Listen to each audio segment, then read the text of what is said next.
निहारिका इकलौती बेटी होने के बाद भी उस स्नेह और प्रेम से दूर रही जिनकी उन्हें तलाश थी।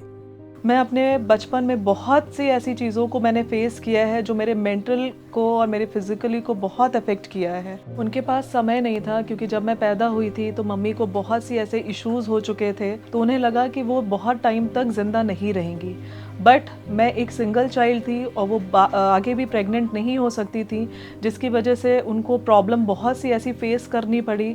और वो मेरे साथ वैसा रिलेशन, एक जो माँ बेटी का रिलेशन होता है, वो फॉर्म कभी नहीं उन्होंने किया, जिसकी वजह से मुझे बहुत ऐसे लाइफ में ऐसी चीज़ों का सामना करना पड़ा, जैसे डर, जो शाइनेस मेरे अंदर थी। मैं पब्लिकली अपने आप को ज़्यादा अपने आप को नहीं शो कर पाती थी क्योंकि मुझे डर लगता था, क्योंकि घर में हमेशा मेरे लड़ाइयाँ होती रहती थी, फैमिलीज़ डिस्प्यूट्स रहते थे और अब्यूज़िव लैंग्वेजेस यूज़ रहती थी, तो जिसकी वजह से मेरे लाइफ में बचपन से ही एक डर हमेशा बना रहा।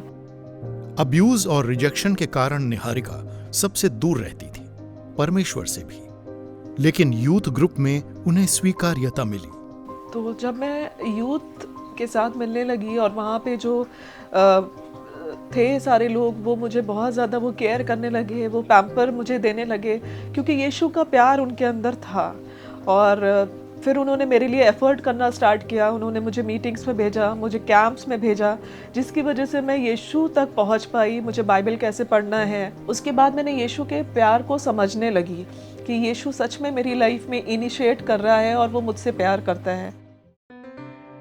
वक्त के साथ निहारिका को कॉन्फिडेंस और प्रेम मिला। परमेश्वर के साथ रिश्ता जुड़ते ही मम्मी के साथ भी उनका रिश्ता ठीक होने लगा। मैं जब प्रभु में आने लगी और चीज़ें जब मेरे लाइफ में चेंज होने लगी, तब मैंने इनसिक्योरिटीज़ को, वो डर को जो मैं महसूस करती थी बचपन से लेकर के थ्रू आउट टिल डेट, जब मैं महसूस करती थी, वो कहीं हद तक जाने लगा क्योंकि मैं यीशु को जान चुकी थी, उसके उद्धार को अनुभव कर चुकी थी, जिसकी वजह से मेरे मम्मी का रिलेशन बहुत क्लोज आने लगा, मैं बहुत प्यार करने लगी। तब मुझे लगा कि नहीं, मेरी मम्मी ने मुझे बहुत स्ट्रगल से मेरी लाइफ को यहाँ तक पहुँचाया है। और ये रोल मेरी मम्मी का इसलिए भी बहुत इम्पॉर्टेंट था मेरी लाइफ में क्योंकि उसने मुझे चर्च इंट्रोड्यूस कराया था और मेरी मम्मी के साथ जो रिलेशन था वो सही होने लगा क्योंकि उनके पेन को मैं समझने लगी थी कि हाँ, मेरी मम्मी ये पेन से बहुत बुरे तरीके से गो थ्रू कर रही थी।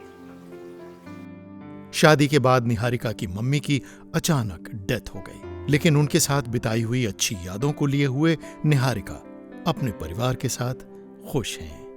मैं प्रभु का धन्यवाद देती हूँ कि प्रभु ने मुझे वचन से बहुत मदद किया, अपने पास आने में, अपने साथ बढ़ने में। मैं प्रभु का धन्यवाद देती हूँ कि मैं जो चर्च की फेलोशिप थी मेरी, उन लोगों के साथ जब मैंने समय बिताना स्टार्ट किया, उन लोगों ने मेरे लिए प्रार्थना करना स्टार्ट किया और मेरी लाइफ में धीमे धीमे वो सारी चेंजेस आने लगे।